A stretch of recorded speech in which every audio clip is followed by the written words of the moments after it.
何でもチャレンジして、全て何でもですね、人から見てあんなつまらないことって思うかもしれないですけど、私にとってはつまらないものとかことってないような気がするんですよ。私だってできる。あれぐらいはできるんじゃないかなって、常にできるんじゃないかなとは思っていたいんです。何事においても。自分で思ってることなんだから、迷う必要はないと思うんです。突き進んだら絶対迷わずに行ってほしいですね。私はそういう性格なんですよ。それが間違ってってもね、どっか途中で、いやー違ったわ。違ったらしょうがない、そこで。もうこれは捨て。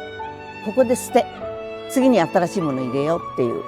だらだら引きずるのは大嫌いな人なんです。